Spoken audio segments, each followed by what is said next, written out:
प्रभु का धन्यवाद देना चाहते हैं इस सुंदर समय के लिए और प्रेजेंट वर्शिप टीम के लिए जिन्होंने आज अलीगढ़ से आकर के हमारे चर्च में हैब्लॉक बैथरिस्ट चर्च में आप लोगों ने टाइम दिया। इसके लिए हम सदैव आपके आभारी हैं और आभारी रहेंगे। मैं रिक्वेस्ट करता हूं आज के वचनकर्ता के लिए भाई आकाश दयाल जो कि अलीगढ़ से आए हैं और बीएससी नर्सिंग करे हुए हैं। इत्तफाक से जोशुआ के साथ ही भी ट्रेनिंग जा रहे थे, लेकिन एक वर्ष उनका बीएससी नर्सिंग रह गया था, तो उसको अधूरा ना छोड़ने के लिए हमने उनसे आग्रह किया कि आप इसको पूरा करें और प्रभु से आप प्रार्थना करें कि वो प्रभु आपको आगे लेकर के जाए। तो मैं आपका स्वागत करता हूं।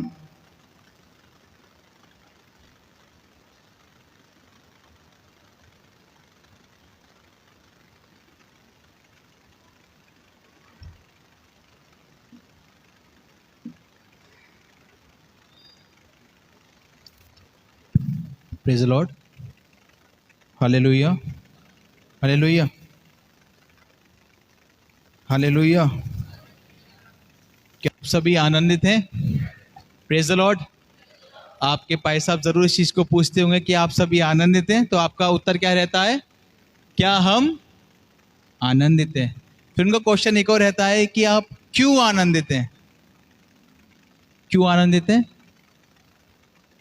जिंदों की जमीन पे जिंदा है, क्योंकि अगर हम मर गए होते, अगर हम मिट्टी में दफन हो गए होते, तो क्या यहाँ बैठ के खुदावन की आराधना कर रहे होते?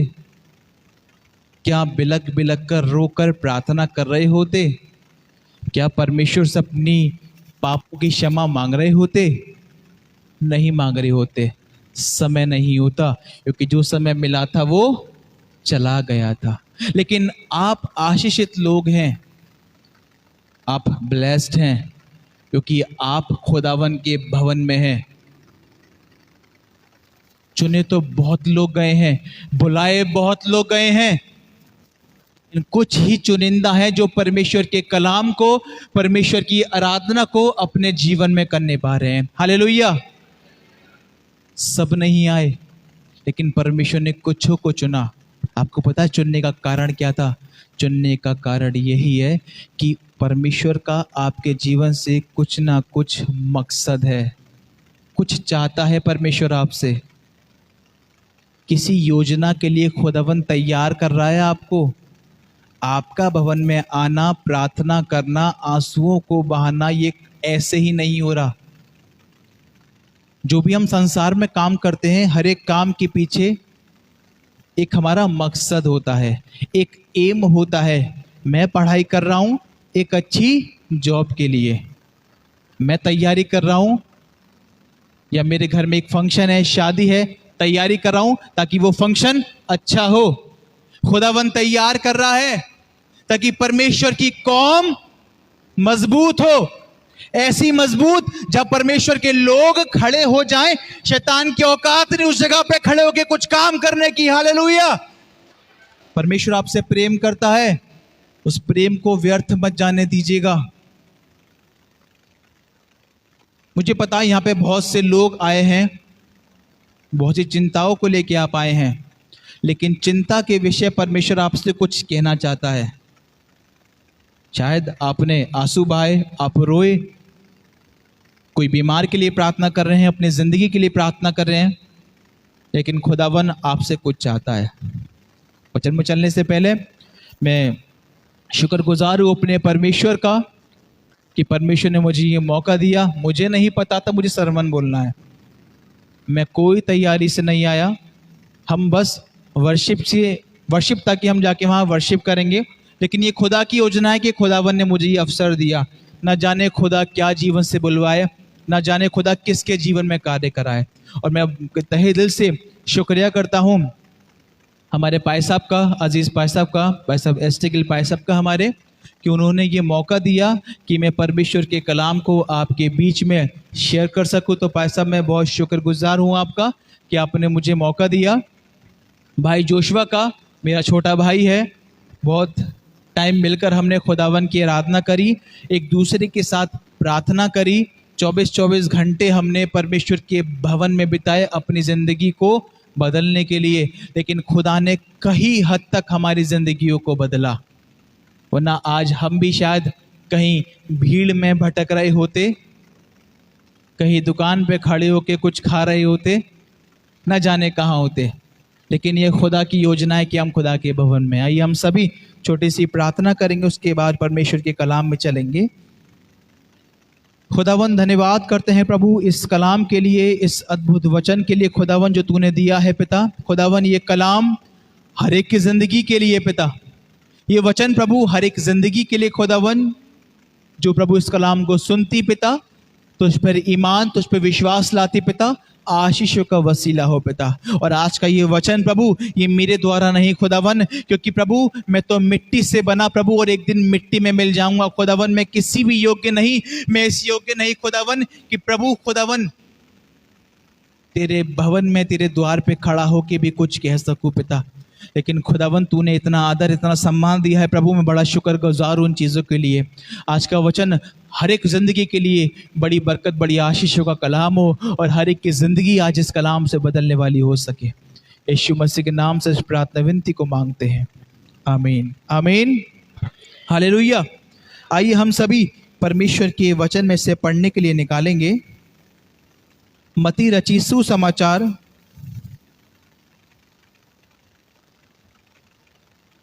उसका 6 अध्याय। मत्ती रचित सुसमाचार, उसका 6 अध्याय, और 6 अध्याय की हम 31वीं आयत को पढ़ेंगे। मत्ती रचित सुसमाचार, उसका 6 अध्याय और उसकी 31वीं आयत। कोई जोर से परमेश्वर का कलम बुलंद आवाज में पढ़ दे।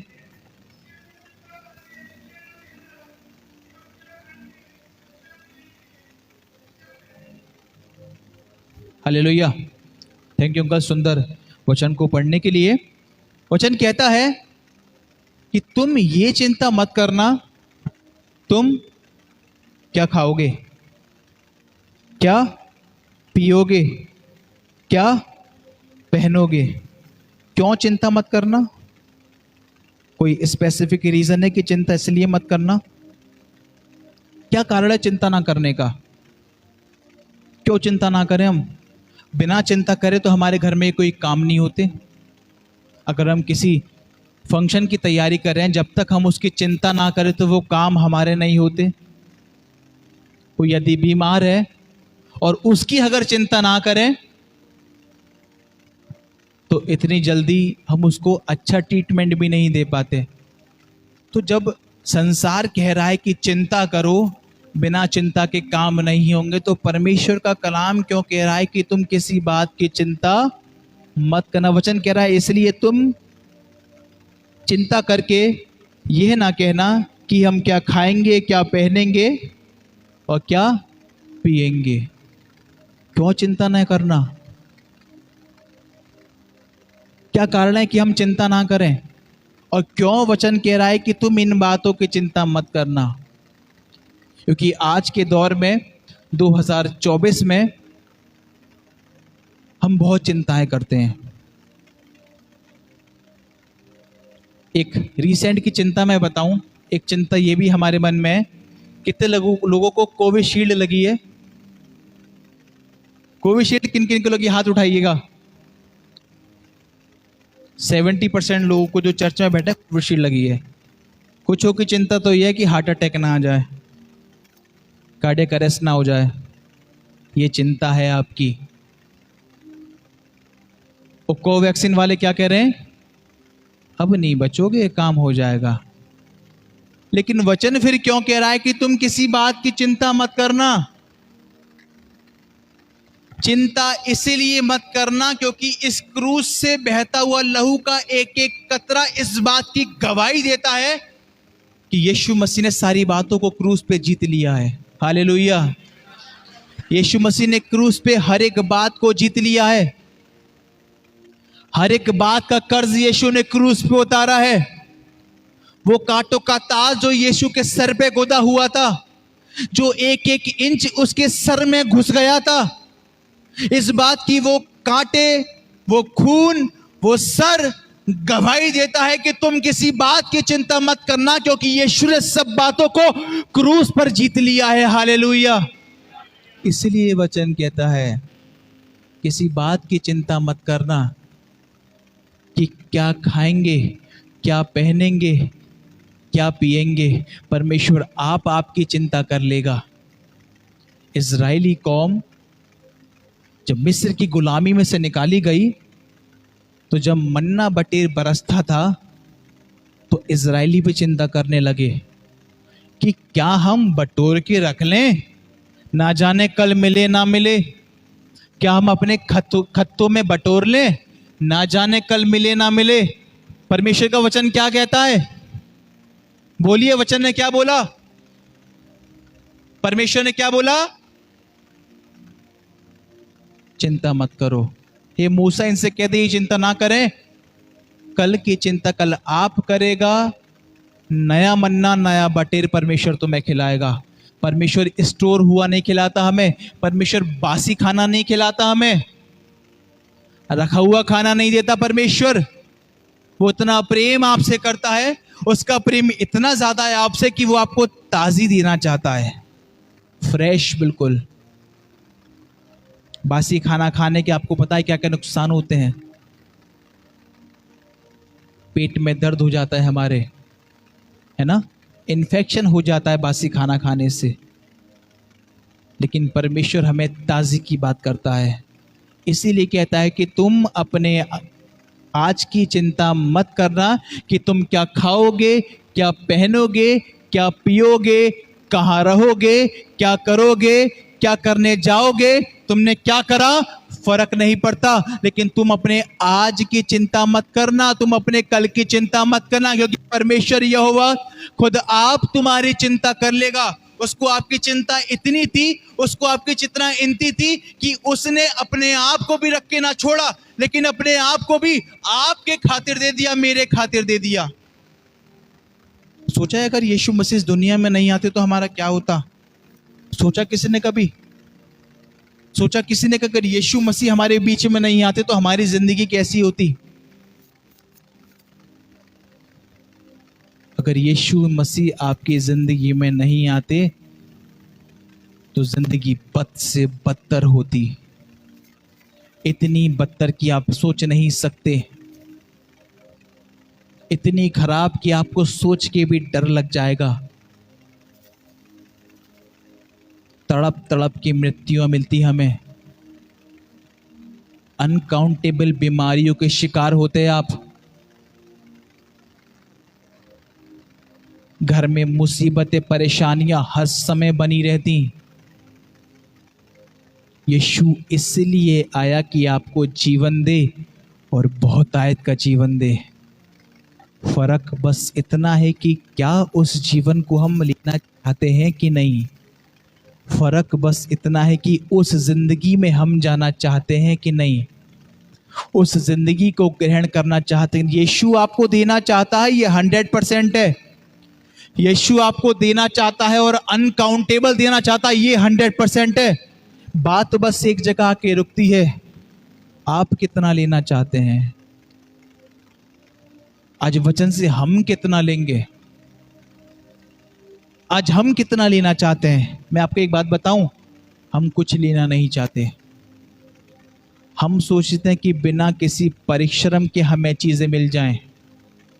बहुत से लोग ये सोचते हैं कि परमेश्वर का भवन ही तो है, मैं घर, परमेश्वर तो कहता है कि जहां तू खड़ा है वहीं तेरा भवन है, मैं तो घर पे रह के प्रार्थना कर लूंगा, कोई बात नहीं, अच्छे मुझे यहाँ मिल जाएंगी। जरूरी थोड़ा ना है मैं घर पे ही जाऊं, भवन में जाऊं तभी मुझे आशीषें मिलेंगी, परमेश्वर की वेदी पे जाऊं तभी मुझे आशीषें मिलेंगी। नहीं, ये बात सत्य है कि तुम्हारा मन पवित्र आत्मा का मंदिर है, लेकिन ये हैकल, यीशु मसीह भी चाहते तो अपने घर पे प्रार्थना कर सकते थे। यीशु मसीह चाहते तो चेलों के संग कहीं और प्रार्थना कर सकते थे। क्यों यीशु मसीह हैकल में जाते थे? क्यों यीशु मसीह कलाम को लेके खड़े होते थे? क्यों यीशु मसीह कलाम को पढ़ते थे? क्यों यीशु मसीह भवन में चंगाइयां देते थे? एक बात बताना चाहता हूं आप लोग को, यीशु मसीह का आने का मकसद यही नहीं कि हमें हमारे पापों से नजात दे, छुटकारा दे, लेकिन यीशु मसीह का आना मकसद ये भी है कि संसार में रह के हम जाने कि हमें अपनी जिंदगी जीनी कैसे है। यीशु मसीह ने रह के एक एग्जाम्पल सेट करा है, एक रास्ता बनाया है, एक मार्ग को बनाया है कि कैसे इस संसार में रह के ही हमें अपने आप को पवित्र बनाना है। वरना हम मनुष्य तो बहुत चालाक हैं। पता है हम क्या कहते हैं? यीशु तुझे क्या पता घर कैसे चलता है? तुझे क्या पता कि प्रभु कि जब क्या कहते हैं रिश्तेदार में लड़ाइयां हो रही तो कैसे मैं वहां मैनेज करता हूं? प्रभु तुझे कैसे पता कि मेरे घर नौकरी छूटने को रखी है, नौकरी जाऊं या चढ़ जाऊं? संसार में यीशु मसीह मनुष्य का रूप लेके आया था, 100% ह्यूमन था, क्योंकि वचन कहता है उसको क्या लगी थी? प्यास लगी थी। प्यास किसको लगती है? मनुष्य को तो लगती है। जो मनुष्य होता है 100% ह्यूमन था। यीशु मसीह इस रह के अपने पिता के साथ भी अपने काम कराते थे, चेलों के साथ भी प्रार्थना का समय देते थे, चंगाइयां भी करते थे, शादी ब्याहों में भी जाते थे, लेकिन अपने आप को तब भी उन्होंने पवित्र, हलीम, शुद्ध बना के रखा हुआ था। ये एग्जाम्पल यीशु मसीह ने सेट करा था आपके और मेरे लिए। इसी एग्जाम्पल पे हमको और आपको चलना है, और वो एग्जाम्पल आपको किसी कॉलेज की, किसी स्कूल की किताब में नहीं मिलेंगे, किसी SST, किसी साइंस की किताब में नहीं मिलेगा। ये एग्जाम्पल बस आपको इसी किताब में मिलेगा। जो मनुष्य इस किताब को पढ़ता है, जो इंसान इस किताब के बारे में जानता है, जो इंसान रोज अपने घर में इस किताब को खोल कर पढ़ता है, विश्वास करिएगा कि परमेश्वर ने आपके लिए नई नई योजनाएं बना रखी हैं। Hallelujah, hallelujah.